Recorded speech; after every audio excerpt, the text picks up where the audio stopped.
আরে আরে, এ কি ট্রেতে নিয়ে এলে? এগুলো কি? হেসে বলেন কর্তা, জলার কাঁকড়া পেলাম, তাই তোমার জন্য নিলাম। তবে আর কি, বসে পড়লাম নিয়ে পটি। প্রথমেই মোটা দাঁড়া দিলাম কাটি, এরপরে সরু সরু পা গুলো কেটে দিলাম সবগুলো। পেটের ঢাকনা যে ছাল, সেটা কেটে ফেললাম। এদের মুখের সামনের অংশ, তাও কেটে কেটে করলাম ধ্বংস। বাম হাতে ধরে শক্ত খোলাখানে, ডান হস্ত দিয়ে বডিটাকে খুলে নিলাম টানে। ফুলকার মতো রয়েছে যেগুলো ভেতরে, কেটে ফেলে দাও এক্কেবারে। বডিটাকে 2 খান করে নাও কেটে, ব্যাস ব্যাস রেখে দাও প্লেটে। এইভাবে রেডি করে নাও সব কটাকে। অতঃপর পাগুলোর ডগা কেটে ফেলো। এইভাবে রেডি করে নাও সবগুলো। হয়ে গেলে কাটা সব কটাকে নিয়ে নাও প্লেটে। এবারে আয়েরে নোড়া, ভেঙে চ্যাপ্টা কর মোটা মোটা যত দাঁড়া। মোটা দাঁড়ার সামনের যে অংশ সুচালো, নোড়া দিয়ে তাও ভেঙে ফেলো। যত আছে দাঁড়া মোটা সোটা, নোড়া দিয়ে পিটিয়ে সবাইকে করো চ্যাপ্টা। ব্যাস, সব রেডি এক্কেবারে। এবারে যাওয়া যাক উনুনের ধারে। কাঁকড়া বাবুদের কেটে কুটে ধুয়ে ধায়ে নিয়ে নিলাম প্লেটে। আসুন গো লবণ ভাই, তুমি ছাড়া গতি কিছু নাই। চলে এলো গুঁড়ো হলুদের, পিছে পিছে এলো তেল সর্ষের। হাত দিয়ে মেখে নাও বেশ ঠিক করে, রেখে দাও ম্যারিনেশনের তরে। অতঃপর উনুনে বসিয়ে প্যান, সর্ষের তেলটি দিয়ে দেন। যখন সর্ষের তেল যাইবে তাতিয়া, তখন কাঁকড়া বাবুদের দাও ছাড়িয়া। ভাজো ভালো করে উল্টে এবং পাল্টে। হয়ে গেলে লালচে, ব্যাস তুলে নাও প্লেটে। ওরে ও মিক্সির বাটি, চলে আয় বাবা গুটি গুটি। চলে এলো 2 ইঞ্চি আদাটি কুচোনো, পিছে পিছে এলো 12টি লাল লঙ্কা শুকনো, 10টি কাঁচা লঙ্কা। বলে এবারে আমি যাই। অল্প একটু কুচনো পেঁয়াজ, বলে আমিও আসছি ভাই। এসো গো 10-12টা গোলমরিচের দানা, আর করো না তোমরা টাল বাহানা।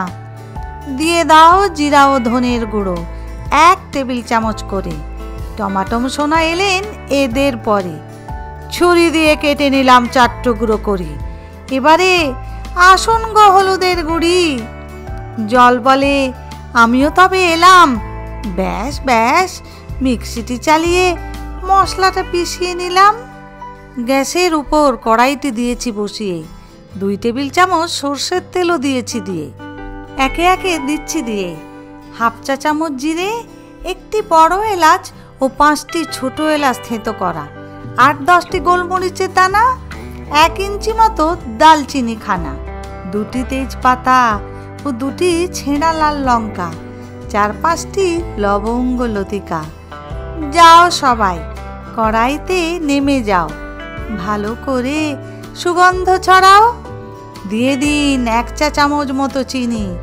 হয়ে গেলে ক্যারামেলাইজড থোঁতা মুখো রসুন বাবুরা অ্যারাইভড।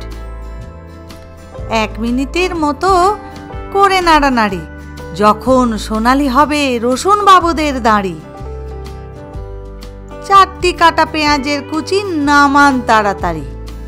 মিনিট 4 ধরে পেঁয়াজ বাবুদের নাড়ানাড়ি চাড়াচাড়ি করি। যখন লালচে সোনালি ছোপ ধরবে পেঁয়াজ বাবুদের গায়ে, তখন ডাকুন বাটা মশলায়। মশলা দেবার পরে মিনিট খানেক ধরে নাড়ানাড়িটি করে দিয়ে দাও মিক্সি দেওয়া জল মশলার, আরও একটুখানি পানি দাও গো আনি। খুন্তি বেটা এবার চাইছে বিশ্রাম, তবে আর কি, ঢাকা দিয়ে চাপা, তুমিও করো গে আরাম। গ্যাসের ফ্লেম এক্কেবারে নিচুটি করে দাও।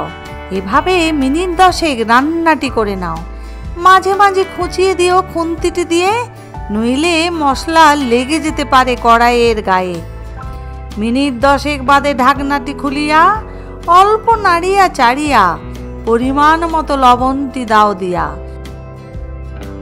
আবারও দিয়ে চাপা ঢাকনা। মিনিট 10 করো হে রান্না। যখন কষাকষিটি করে মশলা তেলটি ছাড়িবে, তখনই ভাজা কাঁকড়াটি কড়াইতে নামিবে। মিনিট 5 ধরে খুন্তিটি দিয়ে বেশটি করে মেশাও মশলাদের সাথে কাঁকড়া বাবুরে। ওরে কাঁকড়া ভাজা, মশলাদের সাথে করে নে কিছু মজা। কখনো খুলিয়া কখনো দিয়ে চাপা ঢাকনা, বেশ করে কষে কষে করে নাও রান্না। মিনিট 20 পরে ঢাকনা খুলে কি কাঁকড়া বেটারা মশলাদের সঙ্গে খুব মজেছে দেখি। কিঞ্চিত করে নাড়ানাড়ি দাও দিয়ে গরম মশলার গুঁড়ি। শেষে ধনে পাতা ছড়িয়ে মিষ্টি মুখ দাও করিয়ে। রন্ধন হইল এবার ফিনিশ। খুন্তিটি দিয়ে খোঁচাখুচিটি করে সবাইকে দাও মিলিয়ে এবং মিশিয়ে। এবার ঢাকা দিয়ে চাপা সবাইকে শান্তিতে দাও দাঁড়াতে। আরে বাবা, স্ট্যান্ডিং টাইমে রাখুন 5 মিনিট। তবে আর কি, দক্ষিণ হস্ত হয়ে যাক ব্যস্ত। বাই দা ওয়ে, আমি শ্রাবন্তী, আর তোমরা দেখছিলে কিচেন ক্যানভাস। আজকের ভিডিওটি যদি ভালো লেগে থাকে প্লিজ একটা লাইক করে দিও। এই ধরনের স্বাস্থ্যকর রেসিপি পাওয়ার জন্য সবাই আমার চ্যানেলটি সাবস্ক্রাইব করে দিও প্লিজ। আজ তাহলে এই পর্যন্তই। দেখা হচ্ছে আগামী দিন নতুন আরেকটি ভিডিও নিয়ে। সবাই ভালো থাকো, সুস্থ থাকো। সবাইকে অনেক অনেক ধন্যবাদ।